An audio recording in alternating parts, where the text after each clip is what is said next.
Hello viewers, welcome to my channel. I am Rashmi, your maths teacher. Guys, आप please मेरे channel को subscribe करें और बेल आइकन को प्रेस करना ना भूलें। तो इस वीडियो में आज हम देखेंगे, क्योंकि अभी तक सारे बच्चों का सिलेबस लगभग कंप्लीट हो चुका है, सारे सैम्पल पेपर वो सॉल्व कर चुके हैं। तो अब टाइम है इंपॉर्टेंट क्वेश्चन को रिवाइज करने का, या फिर ये देखने का कि हमें जो आपको टेस्ट लेना है अपना। तो मैं यहाँ पे आपको एनसीईआरटी बुक से एग्जाम्पल और जो क्वेश्चन है उसमें से इंपॉर्टेंट क्वेश्चन बता रही हूँ जिनका सिलेबस पूरा हो चुका है। अब आप क्या करो, उन क्वेश्चन को टिक करो और बिना देखे उनको सॉल्व करो। और जिनका सिलेबस यहाँ कंप्लीट अभी तक नहीं हुआ है, या जिनको अभी लग रहा है कि अभी हमारा बहुत सारा सिलेबस बचा हुआ है, बहुत कुछ पढ़ना भी बाकी है, तो आप सिर्फ इन क्वेश्चन को, जो क्वेश्चन मैं आपको इस बुक में से बता रही हूँ इंपॉर्टेंट क्वेश्चन, आप सिर्फ उन्हीं क्वेश्चन को सॉल्व करो, और ताकि ज़्यादा से ज़्यादा आपका कम टाइम में सिलेबस कंप्लीट हो जाए।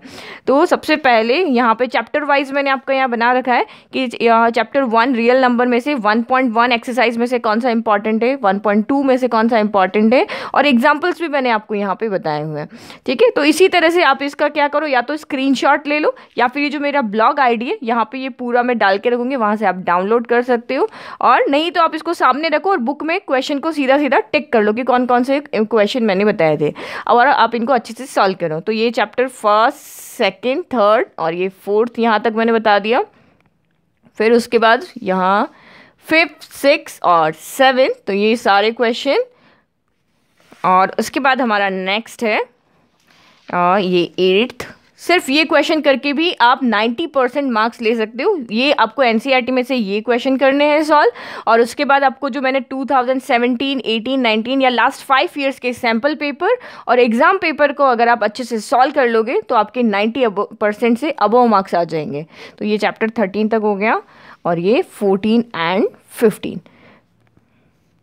अब इसके बाद मैं आपको ये बताती हूँ कि बहुत से बच्चों के क्वेश्चन मेरे पास आ रहे हैं कि मेरा सिलेबस अभी तक पूरा नहीं हुआ है लेकिन नंबर हमें ज़्यादा चाहिए। तो आपको क्या करना है, जितना सिलेबस आपने कंप्लीट किया है उसको आप अच्छे से रिवाइज कर लो। जो जो चैप्टर आपने अच्छे से किए हैं पहले उसको अच्छे से रिवाइज कर लो, और उसके बाद में उन चैप्टर को पढ़ो जिनको आपको, और पढ़ो मतलब इस तरह से उसको सॉल्व करो कि आपका कुछ भी वहाँ से छूटे ना। मतलब ये नहीं कि आप डाउट में रख के उसको सॉल्व करो, अच्छे से सॉल्व करो कि एग्जाम में क्वेश्चन आए तो आप उसको अच्छे से अटेंड कर पाओ। फिर दूसरा क्वेश्चन मेरे पास ये आ रहा है कि मैथ्स में हमने एनसीईआरटी तो कर लिया है लेकिन ये बहुत है, या फिर हम कोई और सप्लीमेंट्री बुक पढ़ें। तो अगर आपका एनसीईआरटी बुक अच्छे से कंप्लीट हो गया है तो आप अदर सप्लीमेंट्री बुक को सॉल्व करो, सैम्पल पेपर को सॉल्व करो, ताकि आपका कॉन्फिडेंस बढ़े। पेपर को कैसे सॉल्व करना है, किस टाइप के क्वेश्चन आएंगे, तो वो आपको उसमें से समझ में आए।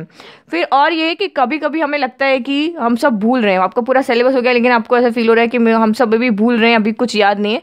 तो जिसको भी ऐसा फील हो रहा है वो क्या करो, कोई भी एक सैम्पल पेपर ले लो और एक घड़ी अपने सामने रख लो, और उसको देख के टाइम मैनेजमेंट के अकॉर्डिंग उस पेपर को सॉल्व करो। क्योंकि सैम्पल पेपर में सारे ही क्वेश्चन होंगे, तो आपको पता चल जाएगा कि कौन से चैप्टर में से मुझसे क्वेश्चन नहीं आ रहे हैं, कौन सा चैप्टर मेरा अभी तक वीक रह रहा है, तो आप उस चैप्टर पे और अच्छे से फोकस कर सकते हो। तो आप बार बार सिलेबस होने के बाद भी एनसीईआरटी को सॉल्व कर रहे हो तो वो गलत है। आप कोई सैम्पल पेपर लेके और उसको सॉल्व करो।